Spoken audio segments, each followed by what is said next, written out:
This next adventure is Death in Darkon, and this is where the Shadows of Sithicus storyline shifts tone completely. Terra in Tempest was folk horror. Harvest festivals and corrupted nature, mud, blood and superstition sort of thing. But Darkon is different. Darkon is cold, it's oppressive. It feels less like a nightmare in the woods and more like walking into the remains of a totalitarian regime that kept experimenting long after it should have stopped. And this is where that second Shadow Raven has landed, basically somewhere absolutely perfect for its corruption to spread. The adventure begins with the party once again entering the mists, rather than being sent by Inza to track the next corruption. Instead of emerging in a village, they are plunged into icy water. I love this opening because it's immediate and disorientating. There's no safe arrival here, no moment to gather your bearings. One second there's the mists, which they expect, and then the next it's like subterranean water filling your lungs. The characters find themselves in an underground stream beneath Martira Bay in the domain of Darkon. A rotten wooden dock allows them to pull themselves out of the water, and nearby there's a wooden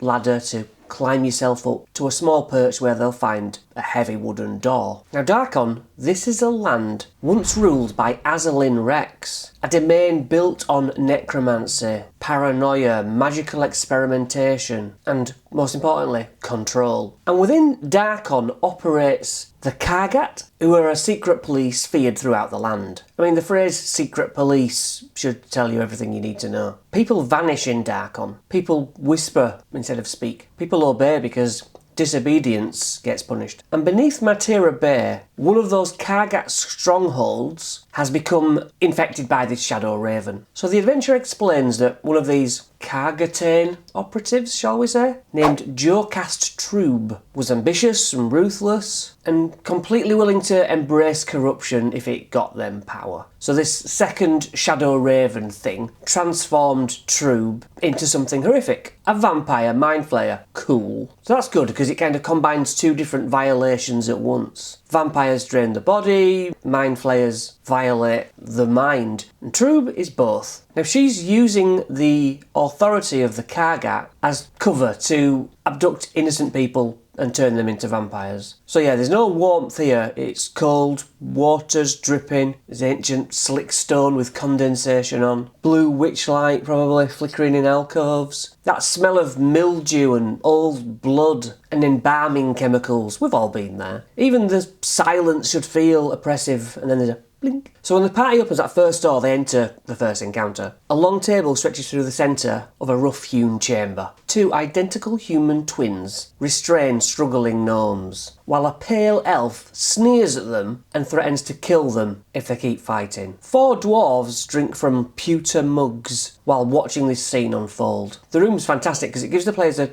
instant moral decision. The party interrupts something already in progress. The gnomes are alive, these kidnappers are armed, and the players have seemingly walked into the middle of a crime. The pale elf is Yandy, a vampire familiar who was Troob's first victim. She now serves Troob with absolute loyalty. The twins, Revan and Rhaegar, are bandit captains working as her assistants, while the dwarves are low-ranking Kargatane operatives, named Myla, Nal, Okar and Preta. I would absolutely play these dwarves different from the others. Yandy and the twins are cruel and committed to the cause, but the dwarves, they should feel nervous, like people who signed up for power and money and then realised far too late what kind of a place this is. Maybe one of them refuses to make eye contact with the prisoners. Maybe another is just drinking to numb himself, and one quietly mutters, "Troob's gone too far this time," before any combat begins. And combat probably will begin, because Yandy immediately orders her minions to attack. She and the twins fight to the death, but the dwarves surrender if their leaders are killed. And that surrender matters, I think. Don't skip it. It's good when enemies become information sources, witnesses or terrified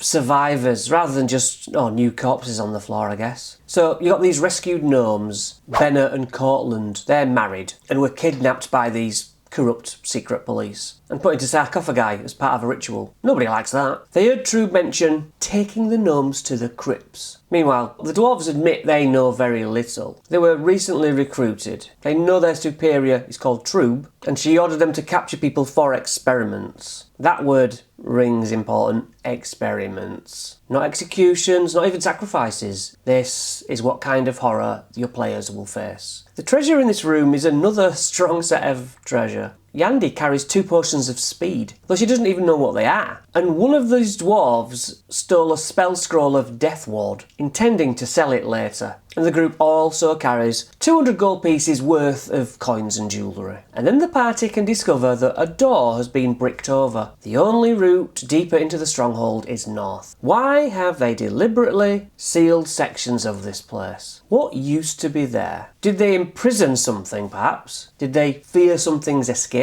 You don't need to answer those questions. Ravenloft likes unanswered questions. As the party enter this hallway, they see little alcoves in the walls, each containing a sarcophagus. Thin tendrils of shadows come out of these sarcophagi, crawling westward and then south, then up a flight of stairs. This visual is brilliant. Imagine black veins of magical darkness, slowly pulsing along the stone like living arteries. The shadows are feeding something further ahead. Now, most of these sarcophagi contain corpses, no surprise there, but 4 of them which are marked contain living prisoners whose life force is slowly being drained. Naturally, these 4 are trapped and magically sealed. This encounter creates some sort of pressure without having to say immediately roll initiative. Now the players can attempt sleight of hand to open a sarcophagi or sarcophagirl, or they can just go brute force. But obviously if they fail that, they take force damage. The traps require arcana checks and magical phrasing to suppress temporarily.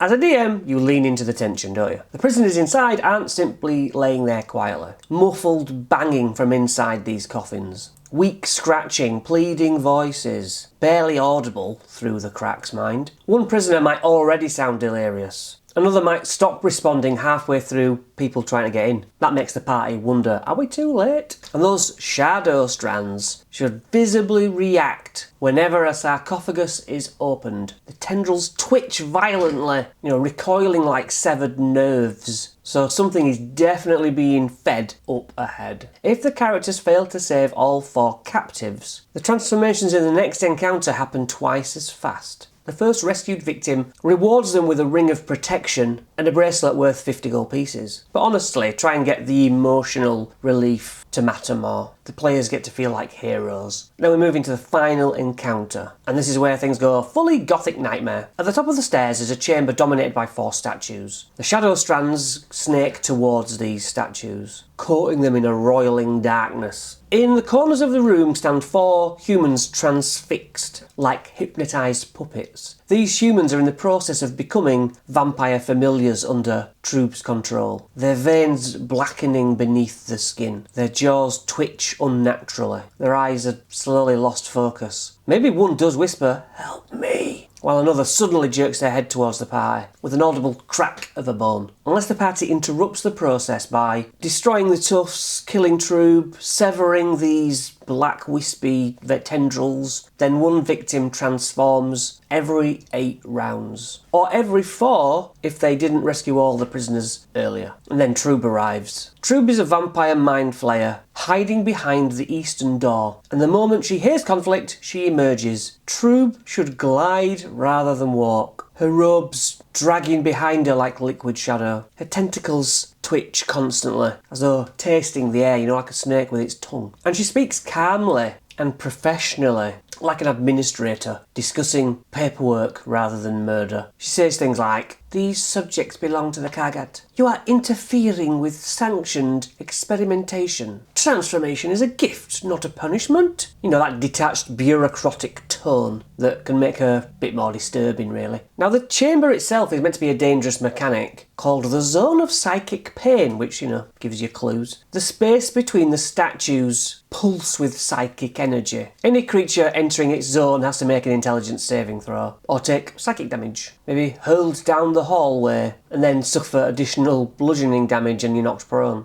And any character damaged by this psychic nonsense is marked on their forehead with the symbol of Aslin, a desiccated skull basically. And that mark becomes the adventure's ongoing effect. Characters branded with this gain advantage on initiative rolls, but disadvantage on constitution saves. The curse comes with power, very good. Faster reactions, sharper instincts, but at the cost of physical resistance. Maybe it appears as blackened veins, spreading across the forehead. Maybe the mark feels cold forever afterwards. Any NPCs later on recognise it with fear. Azalin's symbol carries terrible meaning through Darkon. When Trub is finally defeated, the remaining wisps of shadow gather together into a shape of a raven. It crows angrily and then disappears into nothingness. That's the second raven destroyed. Yippee! The characters can search the rest of this stronghold and recover 200 gold pieces in gems and coins, along with a set of +1 armour, either light or heavy, depending on who wants it. And remember to end your session on exhaustion. They climb back towards the surface carrying